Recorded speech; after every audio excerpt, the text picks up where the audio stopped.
Hello, Thirstaholics. Welcome to the Thirsty Professional, where today we are welcoming Louise Sverud, kick-ass virtual assistant queen, trilingual entrepreneur. Go grab a cuppa. Come on back. We'll be back in just a minute.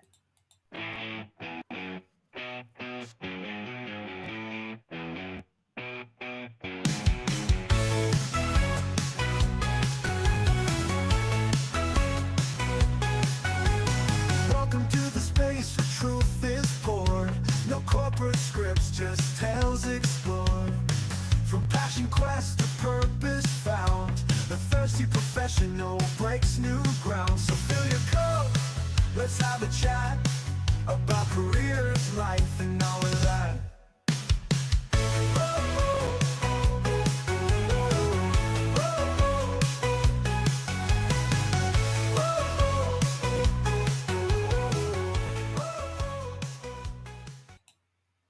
Hey, everybody. Welcome to the Thirsty Professional. This is a place where we grab a bevy, we ditch the BS, and we get real about careers, purpose, and passion.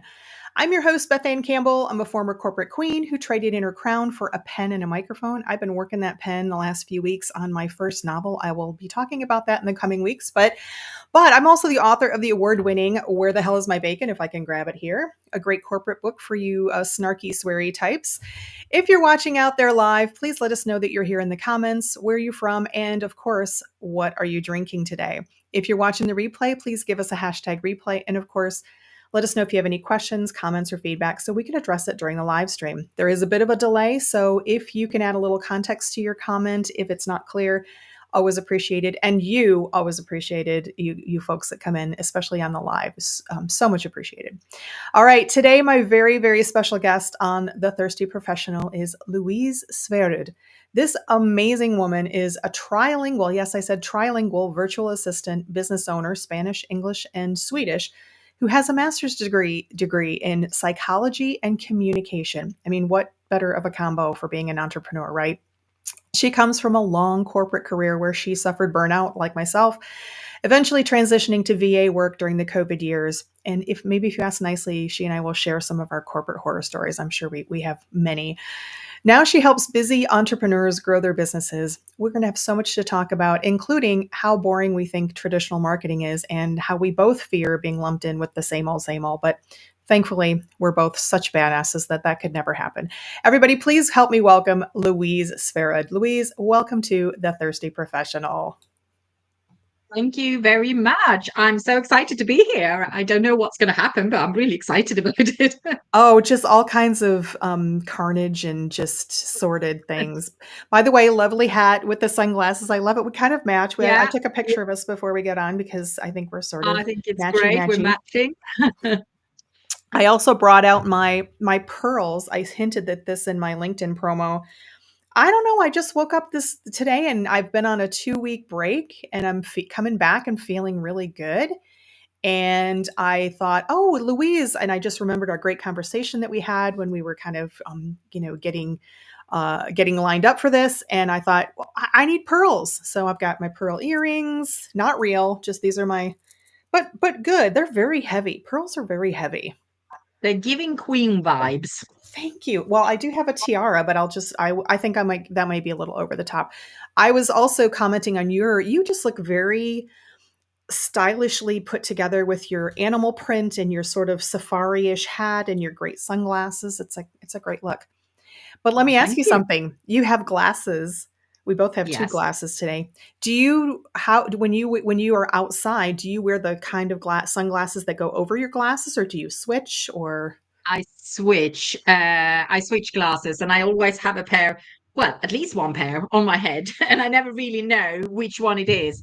And I'll tell you a funny story about that, because I was at my friend's house and we were doing some planning work together, and she couldn't find her glasses, or I couldn't find my glasses, probably had them on my head. So I borrowed hers. And then when I left, she was like all over the place looking for her glasses. And I looked on my head and I had about 3 pairs, including hers, obviously. Yeah, the struggle is real. I have been there too. I have been there where I have done the classic, where are my glasses? Or usually it's my sunglasses. Where are my sunglasses, looking all over and then realizing that they're on my head. Louise, I have to ask everyone, what are you drinking today? Shall I be completely honest, or shall I Well, let's do do the both. Let's start with snug start lie with and say, honestly. oh, it's neat vodka because it's very see-through? So what are you drinking? What is that? Is there vodka in there? No, not yet. There will be not vodka, but there will be gin a bit later today. But it is actually just water today. Well, you know what? A lot of my guests have water. It's very healthy. I always keep my electrolyte water next to me because it is just bloody hot. You're Yeah. in the Canary Islands. Is it pretty? I would imagine, correct me if I'm wrong, it's probably similar to like Hawaii, where it's almost always like 80 degrees during the day and usually beautiful, but you probably don't have a lot of huge fluctuation in temperature. No, it's not fluctuating very much, but I would say that with time, as in I've been here for 25 years, the climate has changed. We do have more of a season now. We do have a bit more winter in the winter when it's not as hot as normally. I have no idea how much 80 degrees is Fahrenheit because we do Yeah, that Celsius would be here. yeah. So it's double it and add 30. So if I 50, so about probably low 20s, 2025. Yeah. Yeah. At the Yeah, moment, it's over 30. So it's a bit too hot here at the moment. So I have double yeah. fans coming at me. Oh yeah. So do you have air conditioning? Is that a standard in? No, because also I live in the Canary Islands, but I live on one of the smaller islands and I live very rurally. And my house is super, super old and knackered. And you can't close. I don't have windows in certain windows because they've fallen out. And who needs a window anyway? It's like my philosophy on life. And it's very safe here, as you can imagine. So Yeah, to have aircon, you need to be able to shut everything, to have it closed. yeah, yeah. So I've never really bothered with the aircon. I just do Well, you fan. probably a lot of the islanders also you have a lot of good breeze too that helps, I think. But Yeah, it's it's very just windy at the moment. I feel like such a snobby, I don't know, United States person because I have full central air, but it gets really humid here too. So I'm in the Mm, southeast United States, and it's notorious for high humidity, and this year has been we've gotten a lot of rain, more than we have in the past few years, which is good, but also it brings the bugs. But mm, it's just been yeah. really hot. We're about to head into another A lot heat of wave people where have air conditioning here, but also yeah. you have to consider that this is, as I said, this is a place that only started developing 40 years ago. They were all farmers and fishermen Oh, before that. yeah. The technology have only just really happened in the last 20 years. Wow. Didn't even have That's IKEA fascinating. when I moved here. I mean, it was terrible. Wait, do you have an IKEA? Now we have an IKEA. Yeah. Oh, I don't even have an IKEA. It's 3.5 hours to the nearest IKEA here, so I'm Yeah, okay, jealous. but we're a small island. 3.5 hours will take you around the island, Yeah, the whole right. island. Well, we're But gonna we talk flew over to a neighboring island just to go to IKEA. Me and my Swedish friend, when the first years when I I first lived would. here. I Yeah. would. Yes. IKEA is like Disney Castle for me. I love IKEA. There's nothing I can't find there. I want to check in real quick. We're going to get to your journey as to how you got to the Canary Islands, but I want to check in with our guests. So, Mr. Mike Goggin here is here. Thanks for joining, Mike, from I assume Phoenix, Arizona. Mike is a former colleague and also boss, and we were kind of each other's bosses. And he's just an all around amazing individual. He says your home sounds like paradise to me. It does to me too. And then I have LinkedIn users. Sometimes Restream does not cooperate. So I have someone in here who I can only see in Restream as LinkedIn user who said, excited to be here. So whoever is excited to be here, thank you for being here.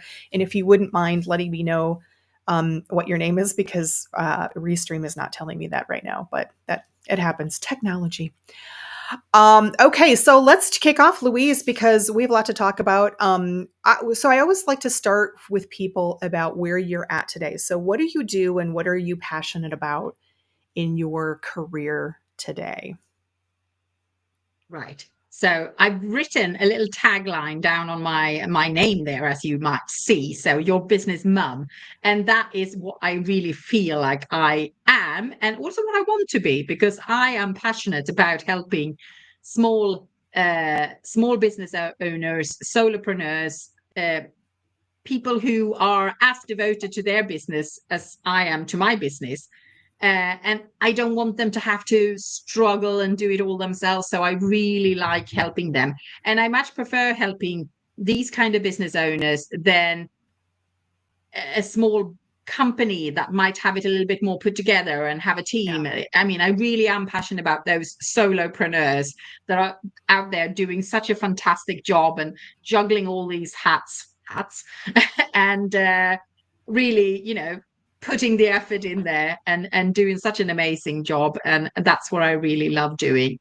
And I'm very creative as a person, and you might notice that last time we talked. So I always come up with little side projects. So I do a lot of little side extras as and when I can. I'm also a translator and a book editor as well. So I have edited a good few books in my days as well. Oh, wow. Okay. I don't know that I knew that. Yeah. That's a lot. Amazing. God, I had a question for you. Oh, Dawn Leduc is the person who is LinkedIn in user. Thank you, Dawn, for explaining that. It's sorry about that. It's just LinkedIn. Eileen Pizzi joining us with her coffee. I had a question for you. You were talking about you know what? It must have been a lie. Otherwise it'll come back. Okay. So you are passionate. Do you think that part of the reason that you're so passionate about really helping those solopreneurs in calling yourself the business mom is, have told me that you kind of were single mom you kind of are a single mom for a bit. Is that where that comes from, that you've been there? It's how I feel with my clients. I feel like I am their mum because I'm a little bit older. I'm not 25 anymore. I know what it is to help. I can be both strong and strict and nagging if needs Yes. be. Like a good I'm mom. not afraid of pulling you in your ear if you haven't done what you said you were going to do. But I also am supportive and caring, and a shoulder to cry on if that's what you need sometimes. So I like being able to put my motherhood skills, I suppose, into a business idea. Is that how you are as a mom, pretty much? I I always say I'm a rubbish mum, but I don't. My friends tend to say that I'm not because they say, "But look at your daughters," because they are now 24 and 20, and they are very, Yeah. very independent and self-going people, and obviously very kind and what do you call it? Passionate, compassionate. That's what I wanted to say. People.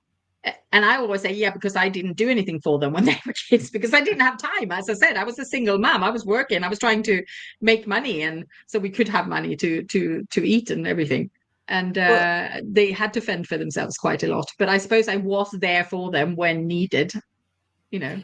Well, it's interesting, Louise, because I have talked a lot about my mother, who she passed away in 2008, but my mother was kind of the same. So my mom had four kids, boom, boom, boom, boom. By the time she was 25, my biological father died unexpectedly. She ended up remarrying, brought a stepson and stepbrother for me into the family, and then had two more. So we had a big blended family.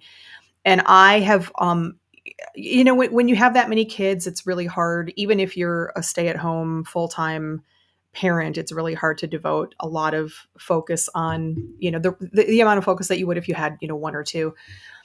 And there was probably a lot of resentment for me when I was a kid, but as an adult, I so appreciate.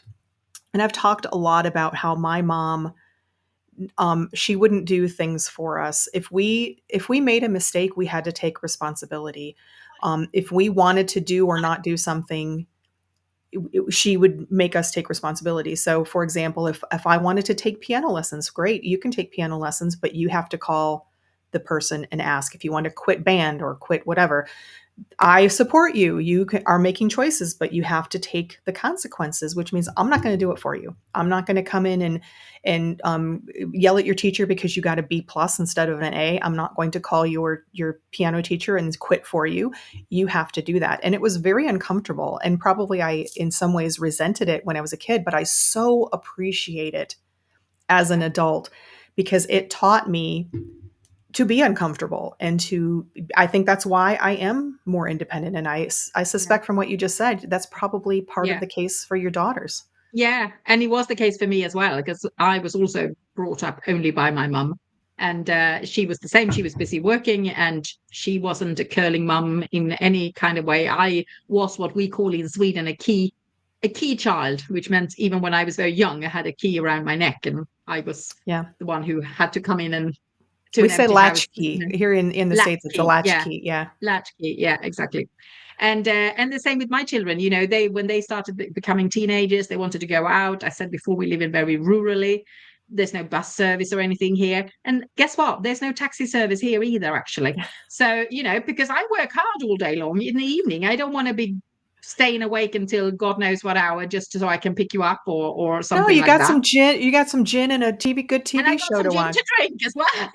So exactly. But what happened with that was that both my daughters, as soon as they were 18, they had their driving license. And I'm Yeah. happy to contribute money wise towards a car for them. So they've Yeah. been driving since day one, since they turned 18. And I just think that's great, because now we have 3 drivers in the family. Such a rite of passage for the independent types, because so we get our licenses here at 16, Yeah. and I couldn't wait.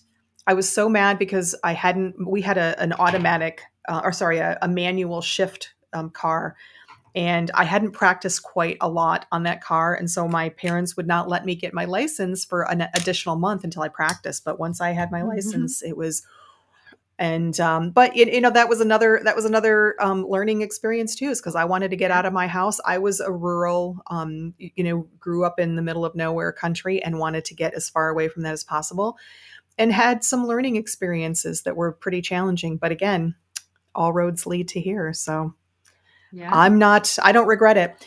I want to talk about how you got to entrepreneurship, but so let's start with you. You spent some time in my favorite place in the world, the corporate world, the traditional professional job world.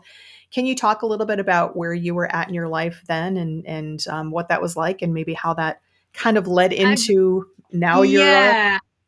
I let's start with saying that when I was younger, my brother was an entrepreneur, and he started his own business, and he was very successful with that. And I always said that that's not for me at all, because it's too insecure. I want to know where that I have my paycheck every month and all of that. So I Yep, always thought, I am not an entrepreneur. I can't do it. I'm too much a warrior, like I worry about same. things. So I don't think Yeah. I can do it. Well, But at plus, the let's same face it, time, corporate jobs and traditional professional jobs pay well, and it is a yeah. steady, and it's a really And they hard thing are to do. secure Yeah, until the day they're not, because that's until what happened now. to me. I got kicked out like head first, basically, without any notification. But at the same time, while I was working, I did a bit of a funny career, because I didn't want to go to school, I didn't want to go to university, and I just thought I just want to work and make money. So I got my first job early. I wanted to leave home as well. Obviously, living with my mum had had enough of that at 17. So moved away. Exactly. So I moved away, started my life, got some kind of office work, but the pay wasn't great. And then I realized if you go to like factory work, the pay is much better. So I did a downwards career. So I went from working in an office, white collar work, to working on the floor in factories for quite a few years. And then I realized, okay, the pay is quite good. What kind of job is this? Do I want to be here all my life? Right. Like piecework as well, so machines, very noisy, really early in the mornings. I've worked night shift in a bread factory, all sorts of things. Wow. Yeah, and I worked in a chocolate factory, actually. And my Oh daughter is man, called Charlie, so that was quite funny. I But couldn't do it. no, I don't know how I did it, but I did it for 4 or 5 years. And then I just thought, wow, I can't keep doing this. And this is when I thought, well, actually, I am going to study. So that's when I took my university degree. So I spent 4 or 5 years studying, and then I went into corporate after that, based on my education. And I worked in education and information for a big union. There was all the traditional problems. We had a very, very bad manager there, which everybody obviously wanted to get rid of. And I got involved in this. And then I And this suffered was in my burnout Sweden, right? in Sweden. Yeah. Yeah, okay. And then I suffered my burnout, and then managed to escape Sweden and my burnout, and then started working here in corporate again, which I did for 15 years, and I was quite happy there. I was thinking, yeah, well, this is okay. But what I had with me constantly from day one when I started working was that this can't be life. Is this life? Is this all we do? Go to work in the morning, spend our 8 hours there, 9 hours if you're in Sweden because you don't count your lunch break, and then come home and you're tired, and then you just do that on repeat, like Groundhog Day, basically. Did you always kind of not like it, or did you Yeah. like it and then not like it? Yeah. No, I think I always It didn't was really like it, but I had to accept it because that's what yeah. it was. Because I didn't want to be an entrepreneur, you see, because I had that in Yeah. my mind that that's not me. So I can't choose that path. Although I could see that my brother had much more flexibility in his working life, Yeah. obviously. So I could see that, but I still wasn't ready to think that that was for me. But I still wasn't happy how the normal working life was closing me in its cage. Right. I'm not very good at being put in cages because I want to break free, basically. And I this think is the it's feeling I had interesting. with me. I had to think it's interesting because I do talk to a lot of people, and it's, probably 50-50 of people that just never really took to it. I loved I loved my corporate career when for the first 10 years or so, and, Mike Goggin, who is joining us as a guest here, can attest that we just had some good times. It was hard, and even some of the projects with the long days and just god awful hours and stress, and I'd go home crying. I would do it again in a heartbeat for certain projects. But as you get older and become now an aging person in the Not workplace, saying I didn't like the work I was doing, yeah, because after I had had my education, I did like my work, and I yeah, enjoyed the jobs I had as such. And I was very devoted, because I was educational manager for this union, and I had to plan all the education for the members, and that was quite often in the evenings in different conference yeah. centers, and I had to be the one to go and set it up and speak to the people who was going to hold the course, Wow. or the Yeah, speakers and stuff like that. So an event planner, basically, in a kind of, and I love that. But yeah. again, it meant being away. I was married at the time, and I had some stepchildren, but I was never at home. And I remember one Christmas, I got a travel alarm as my present, because I think that was a sign of them saying, "You're never here anyway. That's not a Here's your gift. travel alarm." That's not a gift. So yeah, so I mean, I did enjoy the work that I did, but I didn't like that life was set up for that, for only that sort of thing. Yeah. It's really kind of like I mean, I get it because I was willing to deal with it. I've had a lot of success for many years, and I loved it. But then I realized that I had also been a part in creating a situation that was not a happy situation, meaning that I was always the person to respond. I was the person that, hey, we can't get somebody else to do it. Let's get Beth. She's great. She's smart. She'll figure it out. And I did, and it was a challenge, and it was, great until it wasn't great. And then once you start sticking up for yourself and you start realizing that you want to have a little bit more control, that you don't want to work 14-hour days all the time, and that you do want people to hear you when when you're bringing experience to the table. And I will say, especially, this happens a lot to everyone, but especially to women, it happens earlier. I saw it with other people. I experienced it eventually with myself, where you don't feel heard. And that's when it changed for me, when I realized when I realized that it was just not I didn't want to do it anymore.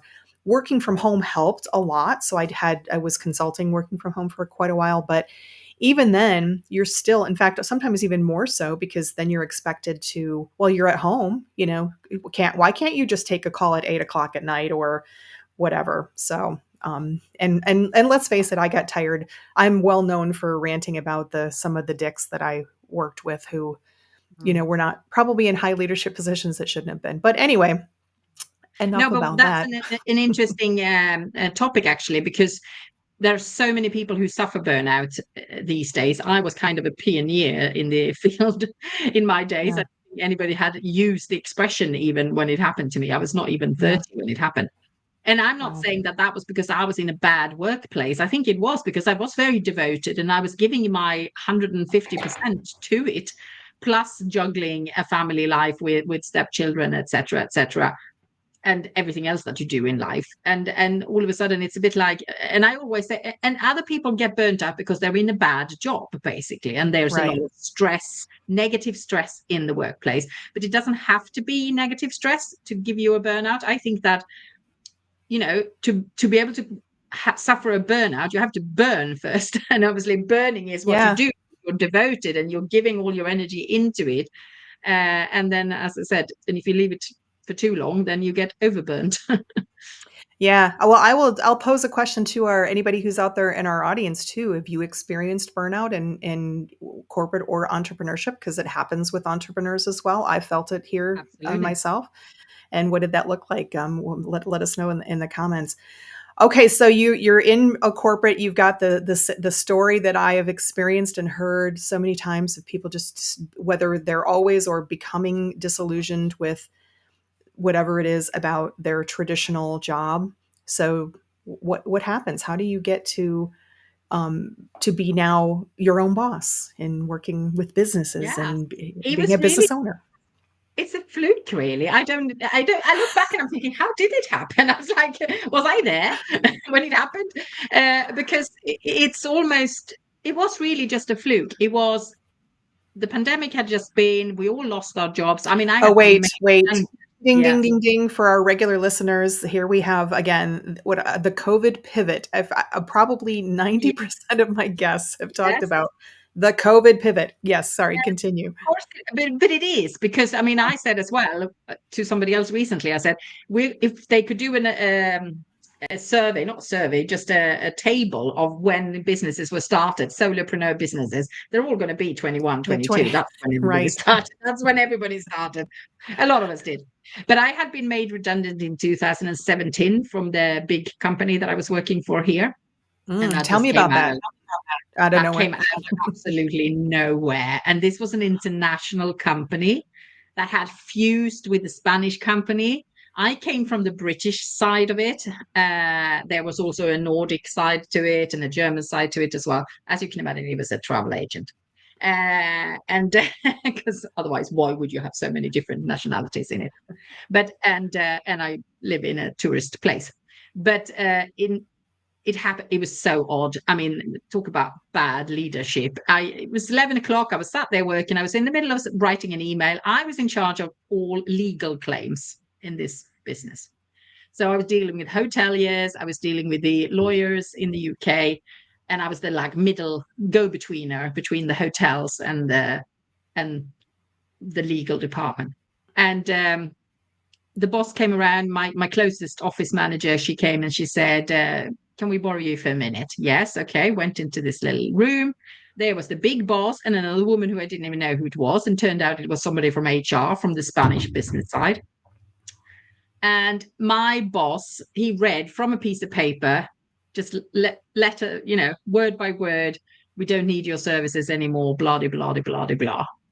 And he couldn't even look me in the eye. He just read from this paper. And I just looked at my closest manager who sat next to me, and I looked at her and she just tried not to look at me. And then the HR woman said, have you understood? And I said, well, I've understood the words, but I haven't Yes. fucking understood, have I? You know what I mean? Because Yeah. give me an explanation, will you? And then she said, have you got a lawyer? And I just went, do I need one? Are you going to rip me over? Because the thing is, as well, in Spain, you have quite a good protection if you've worked there a long time, which I had. I'd worked there for 15 Yeah. years. So they knew that they had to pay me quite a substantial amount of money. And So you that have, if I question, could just for our audience, yeah, you have, don't you have more like contracts, right? Where, yeah, yeah. I was So on a we don't contract, have yeah, that mostly in most of the United right, States jobs. yeah, So you have some sort of structure yeah. around your employment. Yeah, and it's very, very good in Sweden. But I must say, in those days, it was fairly good in Spain as well. They have then removed some of that, unfortunately. Mm. But I knew there had to be some money coming my way, which obviously, if I'm going to be leaving, then I want my right Hell share of yeah. what I'm entitled to. Yeah, exactly. But when she asked that question, I thought, well, they're not going to want to pay me that money. So I just went and I said, well, I haven't got a lawyer, but I am in the union, which was true because I am from a union background. So obviously I was in the union. And she just went, okay, like, oh, she didn't like to hear that. And then that was it. And then I walked back to my desk and I was just like, I couldn't think straight, obviously, because I was in shock. And my office manager just stood next to me and I said, what are you waiting for? She said, well, you've got to pack your things and you've got to leave the building. And I'm like, what? I said, shall I not finish the email that I'm writing? No, no, don't bother about that. Here's a box for your things. You know, like how you see in movies, you know, like I was some top person, you know. No, it's not even that's the thing is I am continually as many times as I've heard versions of this story. I had Darren Gerheen on, graphic designer a couple months ago, and he showed up at work one day after, I mean, he'd worked there for I think 7 or 8 years, and the doors were locked, and he had a company car. They basically made him take an Uber home because Yeah. you have to leave Yeah. your car. I've heard I so had many walked the versions of walk of this. shame, like I had done something, like Yeah, I'd robbed yeah. the business of money or something. And all my colleagues were looking at me because we were like in an open office. They were looking at where's she going and why is she being escorted out? And then I just stood outside with this box in my hands and like, what do I do now? You know what I did? I went to the supermarket and I bought myself quite a few bottles of wine. And then I went home and then I was on the phone the whole afternoon, just like drinking and slagging off this business to Well, good for everybody I knew. you. I'm known a little bit for being a corporate ranter, and I will just say, it is so shameful how many times I've heard this story from people around the world where there is just absolutely no respect at all. And I think companies are just, I don't know, they just don't care. This is why anytime one of my colleagues says to me, I took this job because I hadn't been working for 6 months. It's not really my ideal job, but I don't want to get another. If you get another job, look immediately. If it's been a month, it doesn't matter because that company doesn't give a shit about you. When a push comes to shove, No. they're going to do exactly what happened to you. You're just a number at the end of the day. You're just a Yeah. number. So Yeah. it's, but what I didn't know was that it was a blessing in disguise. Yay. Agree. Yay. Agree. Because Yeah. I had a situation, I smelled it coming from a long time, but it was a similar are you guys eliminating positions? The company was being taken over. No, no, no. We have no plans. And then literally one day I have a meeting notice and it's like, this is it. This is it. And I was so prepared. I already had a note for my team. And before I was even off the call, I sent it out because I'm like, they're going to shut me down. They're going to stop it. So, but Yeah. anyway, Yeah. yes, blessing in disguise. Yeah. So blessing in disguise. I didn't start my business right there and then because I still hadn't got that in my head. Well, I didn't even know what kind of business I could have. I've never even thought about it. Having said that, I had been freelancing as a translator a bit on the side online for quite a few years, but that was just like a side extra income. And I was never thinking that was a business in itself. Although I had been doing it, and I was part of training AI quite early on, actually, translation Ooh. programs, because I worked for quite a Wow. I few feel of like those it's a businesses. brush with fame. Exactly. And I've probably translated most of Amazon's catalog as well over the Wow. years. Yeah, which was quite funny because sometimes you got that in like a section, so you never knew what the product was. You just saw these words, and usually it was just descriptive words. And it wasn't until you were halfway through, what the heck is this, that you realize, oh my God, I do realize what that is now. And I almost blushed a couple of times. I'm Oh, like, oh my wow. God, what is this? What is this? Purple. It's hard. And like, Yeah. Exactly. Yeah, it was quite funny. But so then I just tried to get different jobs, which obviously speaking 3 languages and having quite a good CV, it's not that yeah. difficult to get another job. So, but I never really liked them. So I jumped a bit, like you said, if you don't like the job, find another one, Yeah. which I did. And then happened this COVID situation, which Yeah. obviously we all lost our jobs. We were just kicked out on the street, no protection whatsoever. I didn't have any dole money left in my Oh, account because when wow. I was made redundant, I stayed on the dole for a little while, just to have a break, basically. Which maybe in hindsight I shouldn't have done because I could have needed that when that time happened. Well, you But don't know anyway, what you don't know, right? I mean, you I don't, know and we so were many in the people. boat. We were all in the Who's same boat. So who thinks that they're gonna just you're working along, you're no, rocking it, you think everything's yeah, going great, and all of a sudden you get pulled into a room and said, no, your position's eliminated. No, no, that's why I say I'm so grateful that I smelled this coming, because it was probably 6 months before some changes happened, and I had a sense that I was on my way out, and I started yeah, chucking money in the bank, and it really, really did yeah. help. But I've known so many people who were just I have a friend who got let go, got a bonus the same day, got that same bonus taken out of her account Oh because she gosh. had been, her position Yeah, had been yeah, yeah, yeah. eliminated. So Oh my something God. contractual. Yeah, So yeah. anyway, So then while we were then panicking about what can we work, because as well, living in a place which is completely based on tourism, and there's not a single flight coming in for like almost 2 years, oh because Spain really shut down. It completely yeah, shut down. So there was no way to make a living. There was no jobs to look for even. Or I mean, a lot of people left the island. A lot of people who like expats, they moved back to their home countries because they couldn't they couldn't stay here because yeah, there was nothing left for them, and their businesses closed up, all the bars, restaurants closed up. So it was very, very, very sad period of time on the islands, definitely more so on the islands than anywhere else, I think, because it just died. yeah. uh, It's and like the off season at a beach place. Oh If you've yeah, ever been, so it's imagine just it so sad. staying forever, you know what I mean? And so many people who lost their livelihoods and everything. It was very, very sad to see. So you But didn't leave. I didn't leave, and I did contemplate going to mainland Spain for some reason. I don't know why, because going back to Sweden has never really been in the books. Well, Louise, But snow, yeah, snow. exactly. It's cold and it's wet and dark, all the things I don't like. But no, and then somebody mentioned to me, I was chatting on Messenger to a girl who had worked in this same travel agent, and she was still with them, but she was obviously on furlough because certain companies did that. And she said, I've just started this thing, a little course, which is to become a VA. And I'm like, well, what's that then? I was like very sort of cynical and sort of skeptical to the whole idea of this. But I thought, well, I'll look at that course. And it was a super quick course. I think it was 3 weeks or something like that. I took that. I was completely skeptical the whole way through the course. And I remember asking all these stupid questions, and maybe not so stupid, but I really questioned the person who organized this course, saying, how on earth is this going to work? And all these people now deciding to become VAs. Oh my God, it's never going to work. It's never going to work. Well, look what happened. 3 weeks after that, 4 weeks after that, I think I got a client through this woman who organized the course, and I started my business. And since then, I've just had people coming to me.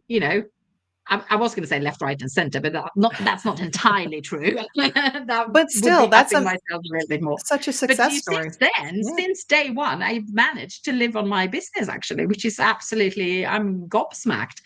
But what I had done as well, at the same time as I was taking this course, I saw a little receptionist job in a hotel, and I thought, well, that's going to tie me over in the meantime.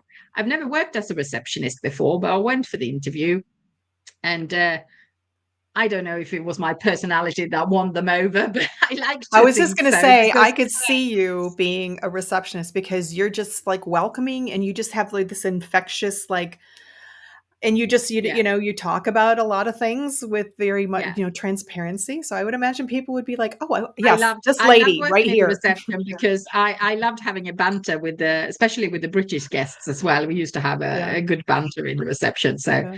I enjoyed that. So parallel to starting my business, I worked at the weekends in this reception. And I did Aw. that for 2 years because I enjoyed it so much. I didn't want to leave. Even if I didn't have to do it anymore, I still carried on until I realized that I'm actually working 7 days a week now. And that's not going to work in the long run either. So Right. I'm going to have to obviously get rid of something. And what had to go was the receptionist job. Was there ever a moment in those early days where you thought, "Yeah, this isn't gonna work?" You're No. entrepreneur. No? Was there anything that you would do differently, or that you would have, in retrospect now, that would have Uh, only maybe the fact that I started off as an associate with my first client, and looking back, I shouldn't have done that because you earn less as an associate and you're bound by other people's framework. So I much prefer to just have direct clients.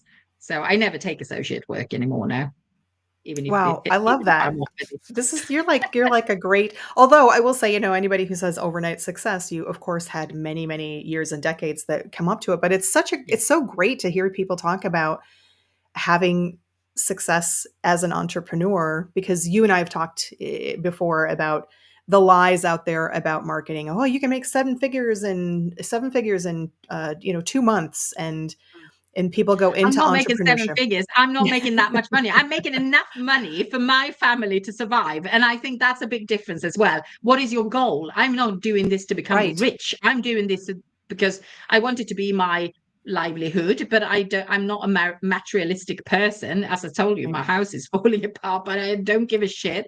Uh, so, Because you live in the I'm not. Canary Islands. Come I'll on. just go out and close the door, and I'm like, well, let's look at that another day.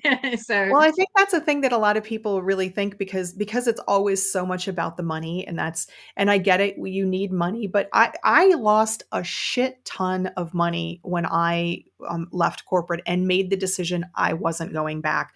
Like six figures, multiple six figures. And I wouldn't when I made the decision, the day that I said to myself, after panic and struggle, and now being an aging woman in the workplace and wondering and just thinking, I want to go back and do this again, project management, and that's all the stuff. And the day that I decided that I was not going to do that, was one of the happiest days of my life. yeah. Literally felt it. And happiness is so much important for me. I know some people are money driven, and that's great, but I I've worked with wouldn't a go back. couple of business coaches, and we always stumble on the fact when they say, what's your goals and what's your economical goal? I'm like, I don't have any because I don't want to Same. earn. Yeah, but don't you want to buy something, like buy a house? Of course I do, but it's more like a dream, and I'm not going to Yeah. spend my whole life now striving for that, and putting myself in that situation which I don't like to be in, where I have to twist myself into knots to make that money. What if Absolutely. I'm content with on the level where I am, where I just have enough to buy my bottle of gin on a Friday. Right. So Well, and as a person who I do believe that energy in, energy out, if I go back to a situation where I'm making the money but I'm miserable, I am not going to be happy. I'm not going to live my dreams. But if I focus on making myself happy and putting myself in the right, I just believe that it will happen. yeah, And even if it doesn't, I don't dwell on it, and I don't care, because I am living my ideal life right now, even though I'm yeah, not making nearly as much money as I did when I was in corporate, yeah, but I'm yeah, so much happier now that I'm yeah. not. And I think there's a big thing for being content as well. You Yeah. know, uh, I think it's a gift to be able to be content, It is. or to be happy with the little things in life. Uh, just the fact that you've found a new shampoo that you really like, or something like that. I think that's amazing. I go like, oh my god, I can't believe I found this shampoo and it was only 150 euros or something like that. Yeah. I love a bargain, me as well. So Oh, me so too. In fact, I do all my clothes secondhand now, and me this is too. from I think I think Stella Scott, but Stella Scott, Yes, I do. Yeah. she's a sister, a Swede, and I had a workshop. I did a workshop of hers a little over a year ago, and it was all about clothing. It was called Classy Vintage Mastery, and it was about your Ah, relationship with clothes and the impact on our environment and style and color. And after this, I was so struck that now I buy 90% of my clothes secondhand. yeah, So I go to charity shops yeah, and yeah. such, and I love it because it's almost like a treasure hunt every time I go in and try Yes. to, especially Oh yeah. especially for a not skinny girl. There's not as Yeah, much choice I out know there, the but feeling.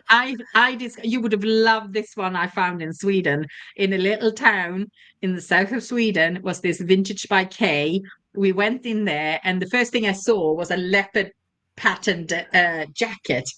And it Nice. wasn't like a suit jacket with the lapels really straight Yeah. like that. It was all like flowy and, and I Oh, just put it nice. on and I did a bit of like this dance in the showroom. And she's like, that looks quite good of you. And you can actually wear it because not many people can. And I'm like, it's mine.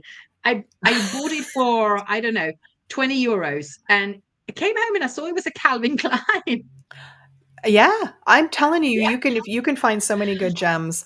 I want to just go touch base with our audience here. So Mike Goggins says burnout comes in so many forms, and I felt it many times. The worst is when you're working so hard for a person and or company that doesn't recognize and appreciate it. Yes, Mike. Even when you're doing what you want, you still need a break to recharge. Amen. Underscore. That is true. That is so true.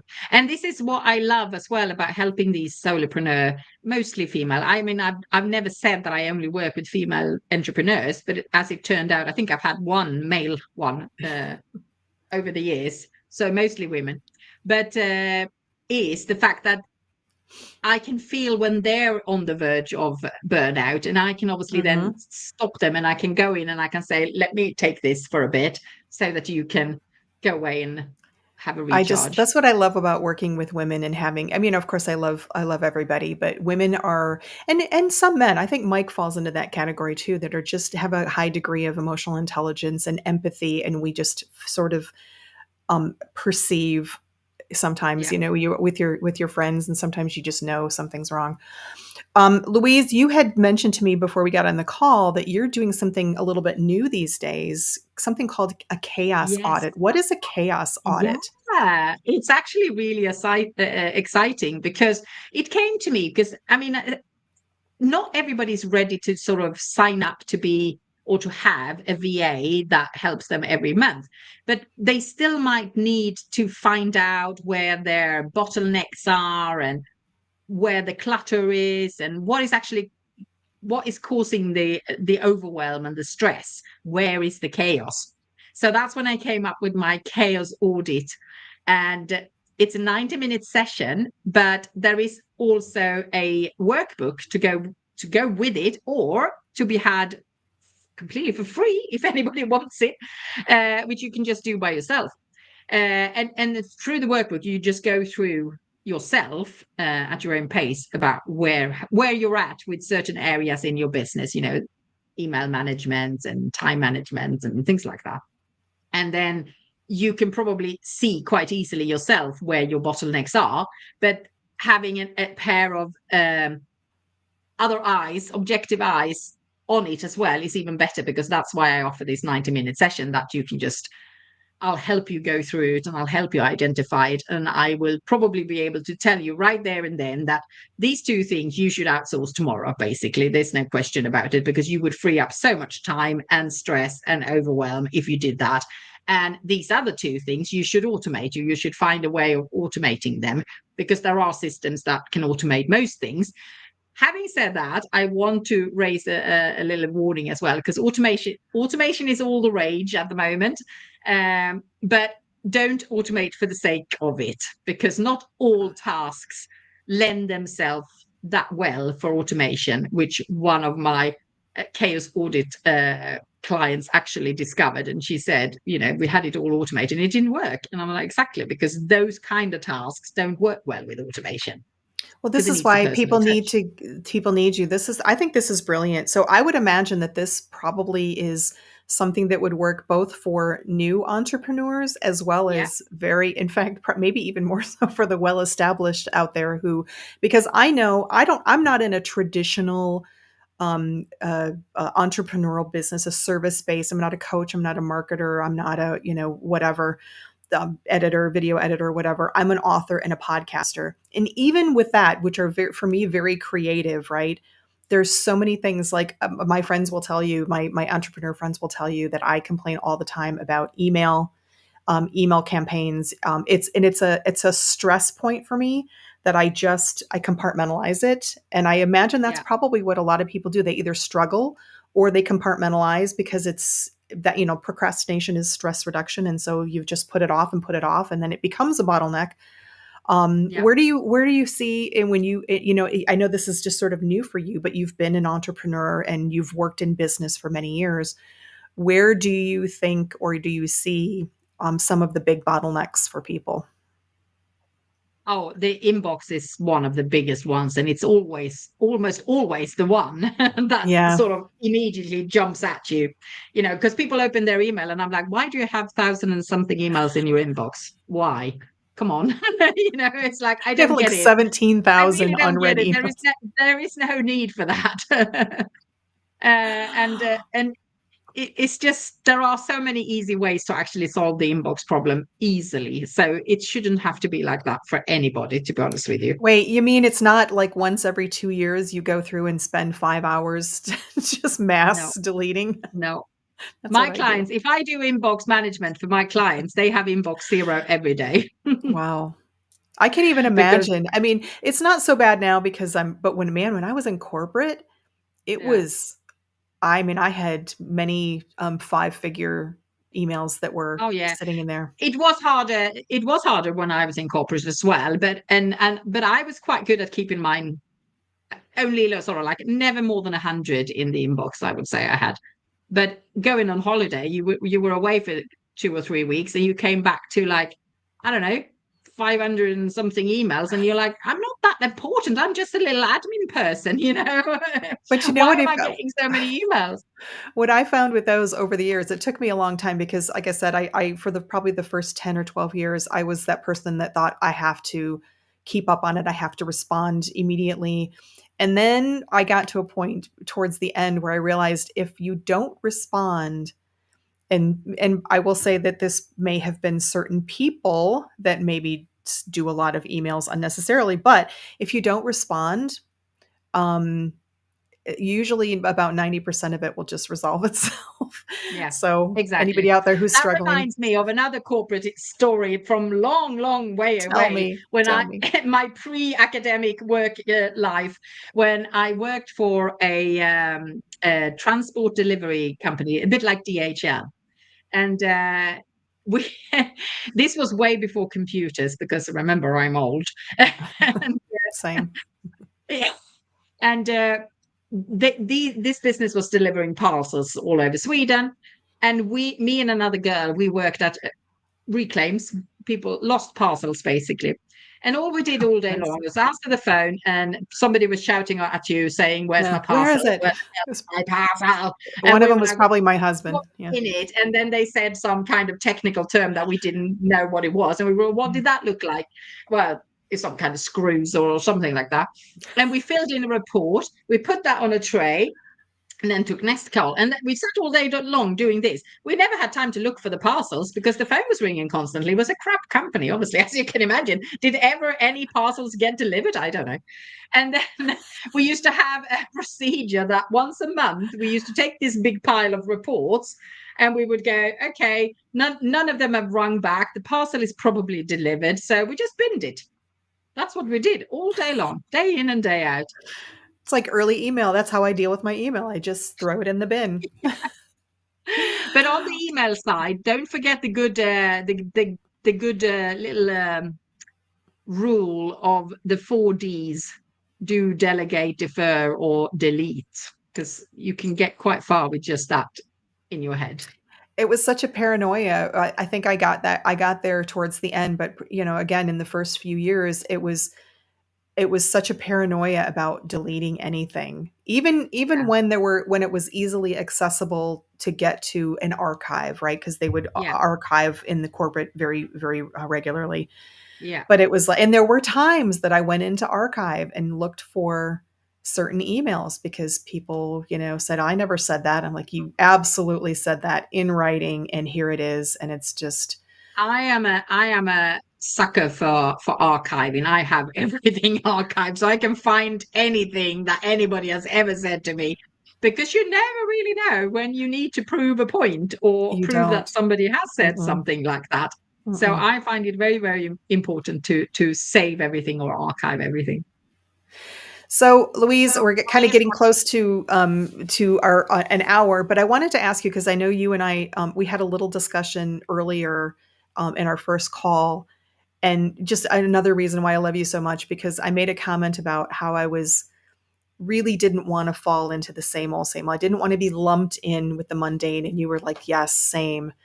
Do you feel like you've been able to not, I think, I mean, it's clear to me that you aren't, but do you ever worry about that you're going to fall into the same old, all the I crap out don't think there? I worry that I will fall into it, but I do worry sometimes that maybe I should be doing a bit Mm, more same, same. Do you know what I mean? As in, yeah. there's still that little nagging Shoulda, person on woulda, my coulda. shoulder saying, yeah, well, you should probably do it this way because everybody says that that's the right way.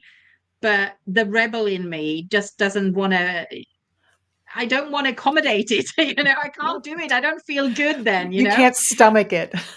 Yeah, no, I can't. Well, I can if somebody actually can prove it to me because I'm a Yeah. questioner. Those Gretchen Rubin's people categories. I'm a I questioner. love I question. questioners. Yeah. I question everything. So, like, even when I did that course for the lady who actually got me into VAing, I was questioning everything she said. A poor woman. I mean, she had to defend her whole course to me. Were you ever at any point during that course where, because I wanted to ask you this when you were talking about it, but were you ever thinking I could have done this better? I would have done this differently.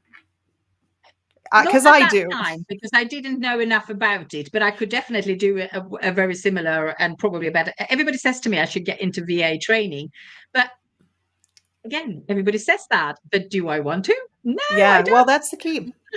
Well, this is the same thing with me. People would say, "Oh, you should be a career coach because Yeah, you've basically been doing it. You wrote 2 career books. You had 23 years and you've been, yeah, coaching people for free." I tried it for 4 months last year, hated it, absolutely yeah, hated it. And I yeah, said, "Nope, I'm a writer and a speaker and a yeah, podcaster, yeah, so I'm just yeah. going to do that." Well, I think that's so important. I don't want to be doing things just because I can do a lot of things. I've had so many different jobs in my life. I can do anything. And even if I haven't done it, I can do it anyway. I just know Hell I yes, you can. 100%. All right, folks, we are going to be wrapping up in a few minutes. So, because of the delay, if anybody has any final comments or questions, please throw them in now. Louise, before we get off here, I want to ask you if what do you want listeners to know? What do you have coming up? Of course, I will put all of your info in the comments, but what's the best way to get in touch with you? Anything that you'd like our listeners to know? Well, I'm a LinkedIn girl, so I like LinkedIn. I love new connections on LinkedIn. And what's good about me as well is my surname is unique. So it's easy to find me. Just these So nice. just these six letters, and it's easy to remember as well because just think about it. Oh, some Swedish bird, Sve, and she was a little bit rude. Rude. There you go, my surname. So, Oh, and hardly at all. no, but I'm direct and I'm straight talking, and some people find that rude, but I don't think it's rude myself. But that's just who I am. I But love it. and then if anybody is in need of this chaos audit, you can read all about it on my LinkedIn actually because I've been speaking about it there, and it's only 129 euros by the way, so it's Oh, actually quite cheap. awesome. My God, that's Yeah, nothing.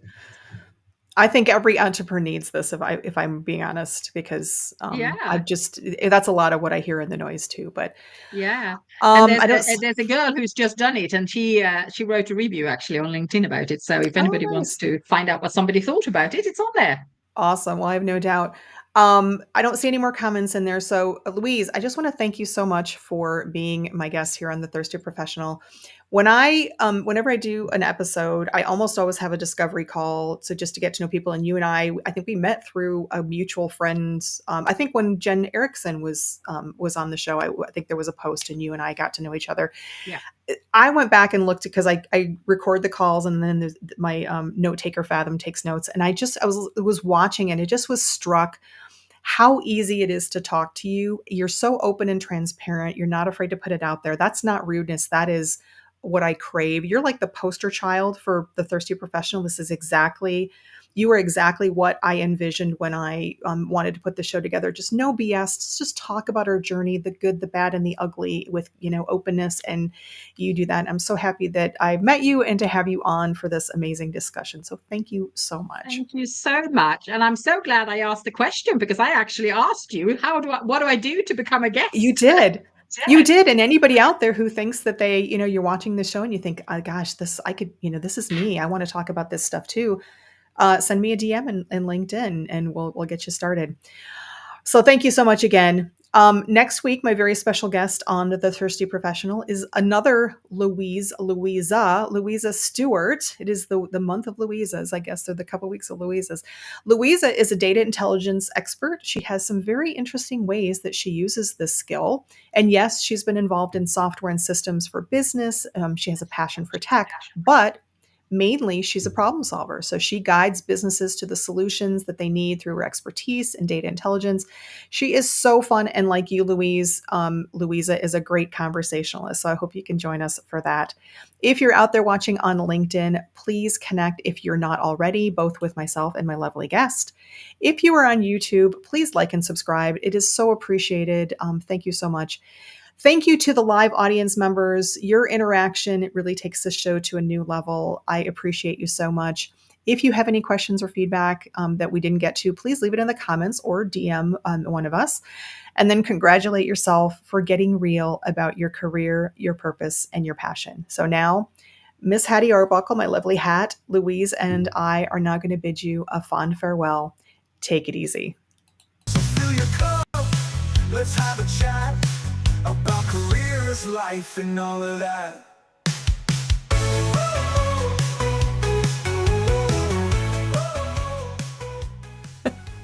Well, that was fun.